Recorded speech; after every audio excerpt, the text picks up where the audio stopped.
బాలకాండ. పూర్వము ఇక్ష్వాకులు అని ఒక రాజవంశం ఉండేది. వారు అయోధ్యా నగరాన్ని రాజధానిగా చేసుకొని కోసల దేశాన్ని పరిపాలిస్తూ ఉండేవారు. అయోధ్య అనగా శత్రువు యుద్ధము చేయడానికి సాధ్యము కానిది అని అర్థము.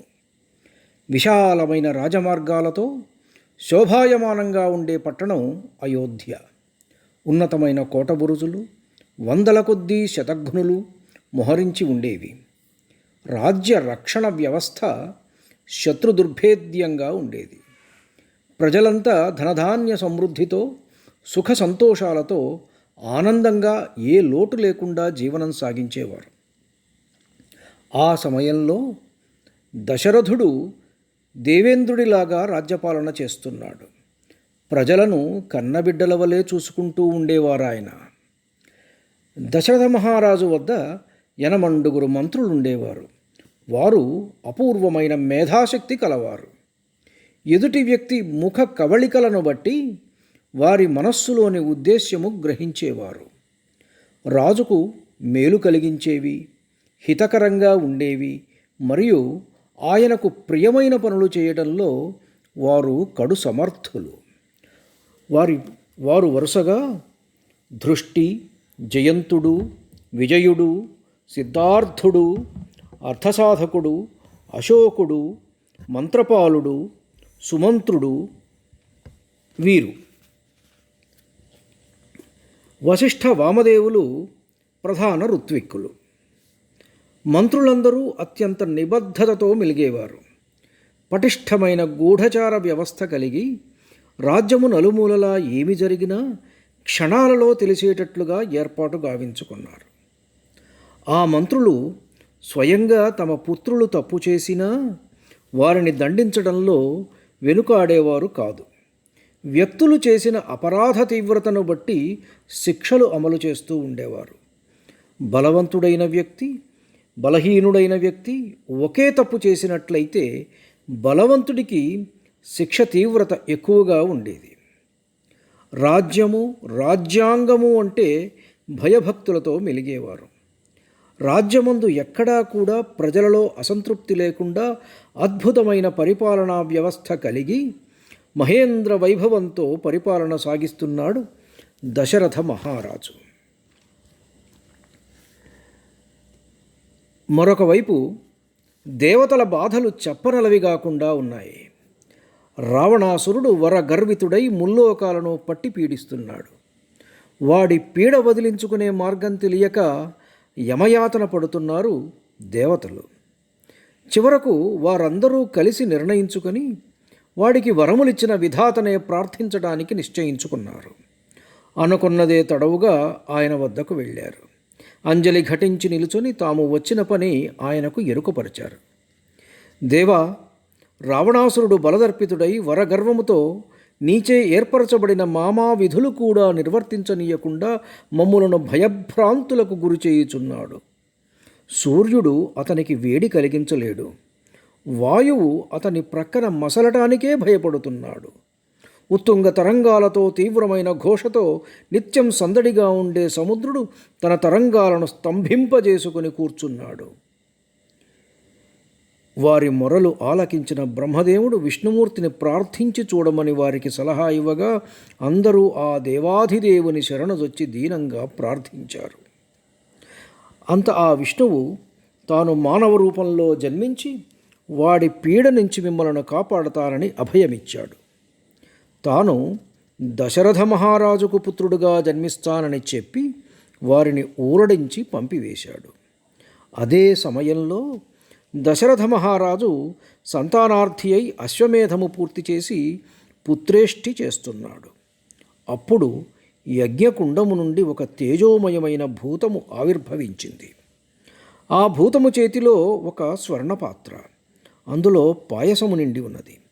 ఆ భూతము ఆ పాయస పాత్రను దశరథుడికి అందచేసింది. భార్యల చేత ఆ పాయసాన్ని సేవింపచేశాడు దశరథుడు. మొదట సగము కౌసల్యకు, ఆ సగములో సగము అనగా మొత్తములో 4వ వంతు సుమిత్రకు, ఆ 4వ వంతులో సగము అనగా మొత్తములో 8వ వంతు కైకకు ఇచ్చి ఇక మిగిలిన 8వ వంతును రెండవసారి సుమిత్రకు ఇచ్చినాడు. ఇక్కడ దేవతలు అంటే ప్రకృతి శక్తులు. నిత్యము వ్యాపించే గుణమున్న ఒకానొక శక్తి వాటి సమతుల్యాన్ని కాపాడుతుంది. అది విష్ణు స్వరూపం. ఎప్పుడెప్పుడు ప్రకృతి తన సమతుల్యాన్ని కోల్పోతుందో అప్పుడప్పుడు సర్వవ్యాపకమైన మహాశక్తి తనను తాను సృజించుకొని ప్రకృతిని కాపాడుతుంది. యదా యదా హి ధర్మస్య గ్లానిర్భవతి భారత, ప్రకృతి ధర్మాలకు ఎప్పుడైతే గ్లాని కలుగుతుందో అభ్యుత్థానమధర్మస్య తదాత్మానం సృజామ్యహం అన్నాడు కదా పరమాత్ముడు.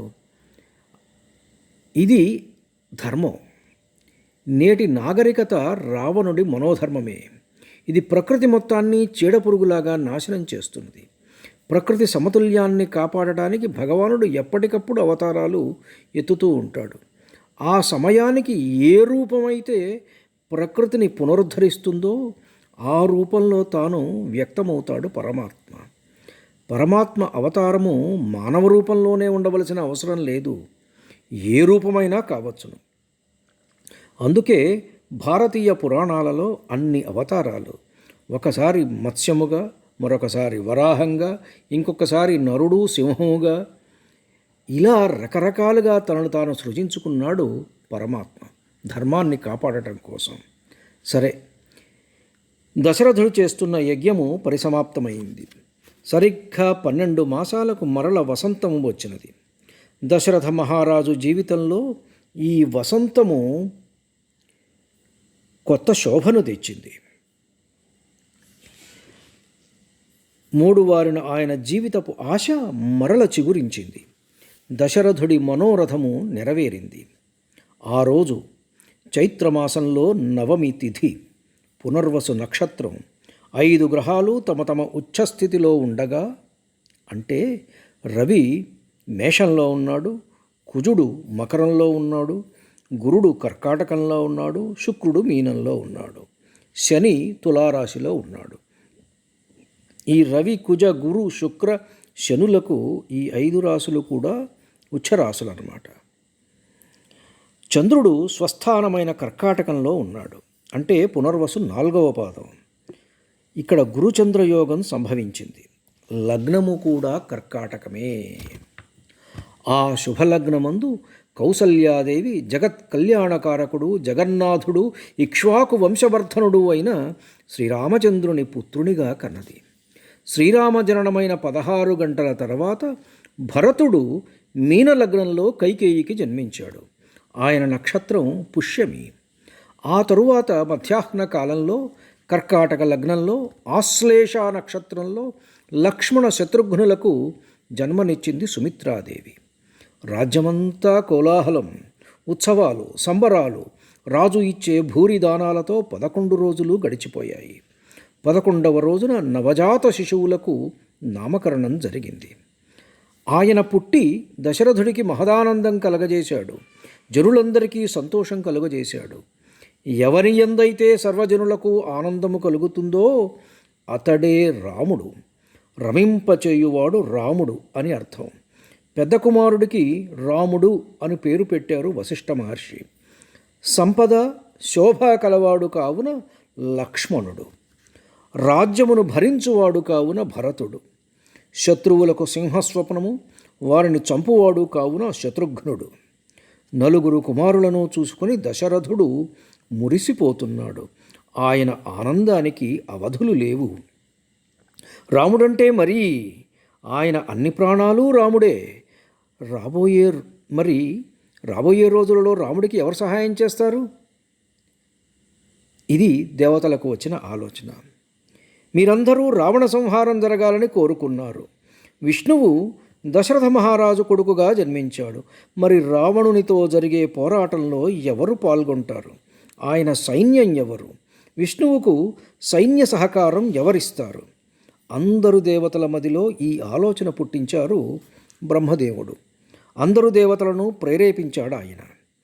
ఒకప్పుడు రావణాసురుని నందీశ్వరుడు శపించాడు, నీకు వానరుల వలన భయం కలుగుగాక అని. ఈ శాపాన్ని తమకు వరంగా మార్చుకోవాలనుకున్నారు దేవతలంతా. దేవతలందరూ వానర స్త్రీల యందు మహాబలశాలురైన పుత్రులుగా జన్మించారు. అంతకు ఎన్నో ఏళ్ల పూర్వమే జాంబవంతుడు బ్రహ్మదేవుడి ఆవులింత నుండి జన్మించాడు. ఋషులు, సిద్ధులు, విద్యాధరులు, ఉరగులు, చారణులు, దివ్యశక్తులు కలవారంతా తమ తమ కుమారులుగా వీరాధివీరులైన వానరులను సృజించారు.